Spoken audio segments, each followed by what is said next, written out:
Mr. Investor, welcome back to the channel, baby.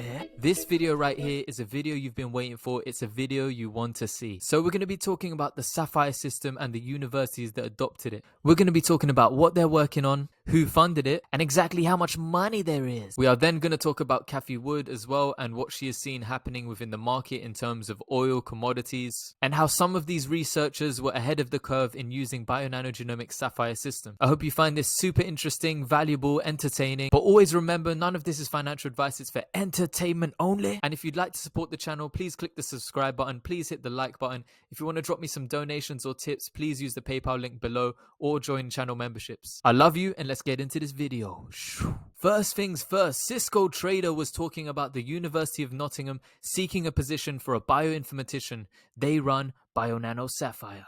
So these guys are hiring. You can see down below that they regularly run bionano Sapphire for optical mapping. So let's take a look at when they picked up the machine, who funded them getting the machine, and what they are currently exploring. If you go to their genomic resources page, you can look at cutting edge equipment for sequencing success, it says here, and you scroll down and it shows you the different types of machines they've got and who's funded it. If you scroll down to bionano Sapphire, it says Future Food Funded. They talk about the bionanogenomics Sapphire and how good it is at analyzing genome structure through imaging. Very long pieces of labeled DNA optical mapping. And they said it's of particular use to researchers interested in plant genomes, as these are particularly difficult to sequence. So let's find out, who is this Future Food Fund? Oh, I think we found him. The Future Food Fund. These guys provide early stage capital for food and agricultural tech companies. Their purpose is to try and save mankind and fix the food chain. Mankind is producing and consuming food on an unprecedented scale with an unsustainable footprint. The challenge of our time is not to have supply and demand meet. It has to be met while spending far less resources. So how does this tie into Nottingham University? The University of Nottingham is exploring new ways to feed the world. Feed the world, make it a better place. And if you scroll down in this report is actually from 2018. It's called the Future Food Annual Report 2018 at University of Nottingham. So these guys were stating that in 2050, there's going to be an additional 2 billion people on the planet. And they're stating that 815 million people in 2018 were chronically undernourished, as well as 680 million who in 2018 were obese. So there's a few challenges that they set their targets on. They wanted to improve soil, water, production, nutrition, protein, and climate. And if you scroll to page 5 in this report, you can see equipment. So they show all their achievements, and here £930,000 was spent on equipment. You can see they got this equipment for genomic data collection, high throughput phenotyping, and a nutritional analysis handling robot. Scrolling down the bullet points, you'll see the bionano Sapphire optical mapper. So what does their research currently focus on? If you look at the future food research, their research themes include future-proofing agricultural systems, food for sustainable livelihoods, food for health, smart manufacturing for foods. These guys want to utilize innovations and genomics, not only smart robots for analysis, but also drones. And they have multiple projects around the world on the go at once. You can see here in Europe, they have several projects on. Over there in America, a whole load of projects in both North and South America. They have a few projects live in Africa, as well as some projects in the East. They even have projects in the Philippines. The Philippines is a group set of islands over here, and they're researching into rice. Well, that's all fine and dandy, baby, but show me the money, Miguel. UK Research and Innovation. On this website, you can look at projects, and we can see here the lead research organization is the University of Nottingham, the Nottingham Arabidopsis Stock Centre. Funded value £1.4 million, the period from November 2021 to October 2026. Arabidopsis rockcress. They are small flowering plants related to cabbage and mustard. Researchers have previously used bionanogenomics optical maps alongside Pacific Biosciences SQL sequencing and Oxford Nanopore Minion sequencer to take a look at the genome assembly of this rockcress. Moving swiftly on, let's talk about the Earlham Institute. The Earlham Institute also has a bionanogenomics machine. In fact, they might have the iris, because from July 14th, 2014,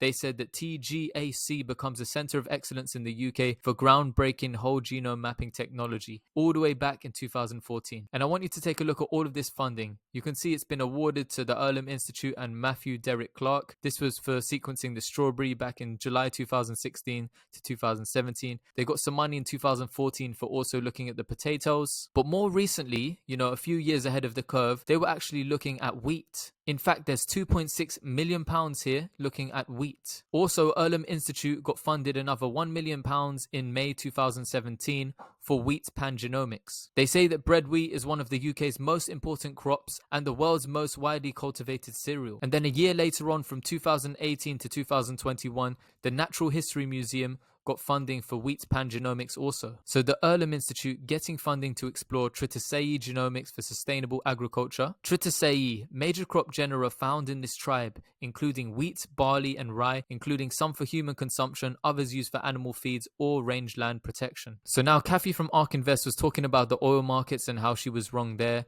but she's also talking about wheat now. And this week, wheat. So talk about oil and food. Wheat hit an all-time high. Now, that one we're seeing in the supermarket along with other food prices. Supply chain problems are part of the reason, but perhaps not all of the reason. Some of our guys over in China were also looking into wheat. In fact, they talk about introgressing the ALOT Tau Shi genome into wheat as a basis for cereal improvement. Introgressing or introgression is the transfer of genetic information from one species to another as a result of hybridization between them and repeated backcrossing. And yet again, this was to target feeding the world's expanding population. They want to improve crop yield and quality. Another piece of funding that we looked at previously in another video was the University of Oxford getting nearly £800,000 to look at new mechanisms of craniosynostosis. And also Queen Mary's in 2019 to 2020, they got £271,000 to use the Sapphire, a high throughput platform for assembling genome data. They stated here that the Sapphire is the only high throughput optical mapping platform. Another statement they put here is, at an institutional level, the Sapphire will allow us to expand our research portfolio and address fundamental questions in ecological, in diverse non-model organisms,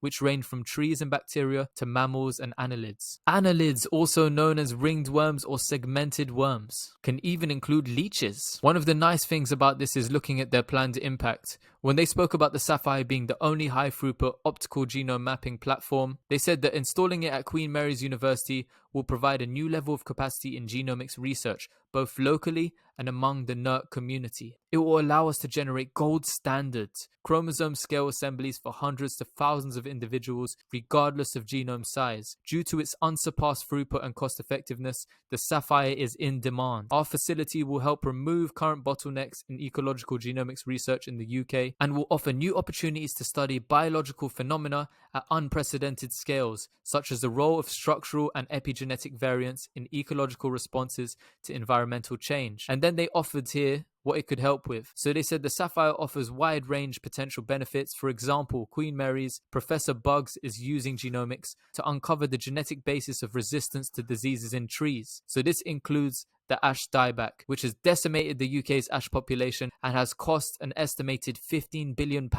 So much damage. They said on a national level, they're looking at 66,000 UK species with the Darwin Tree of Life project. They got Genome 10K looking at 10,000 vertebrate species. There's also a US-led Earth Biogenome project sequencing 1.5 million species. And these guys will need to use optical genome mapping to look at the assembly. The success of these endeavors and of individual projects rest on high quality genome assemblies, which can be generated rapidly by the Sapphire. So what I think analysts should do as well is actually try and get a hold of some of these institutions and speak to them. Speak to the scientists, the innovators, people who are finding out things that have never been seen before with this machine, and ask them what they think of the Sapphire. Because obviously organizations like Queen Mary's believe that due to its unsurpassed throughput and cost effectiveness, the Sapphire is in demand. So pinging the question back to analysts who don't necessarily believe in the scalability of bionano genomics, I ping the question to you. Have you spoken to some of these scientists and these researchers who are innovating and finding things that have never been found before with the Sapphire platform? Anyways, bionano genomics is still floating around about the $5 range. Yesterday I bought 100 shares in BNGO. I'm hoping that the oil markets fly up, I can sell my position in oil and try and accumulate as much shares as possible of bionano genomics.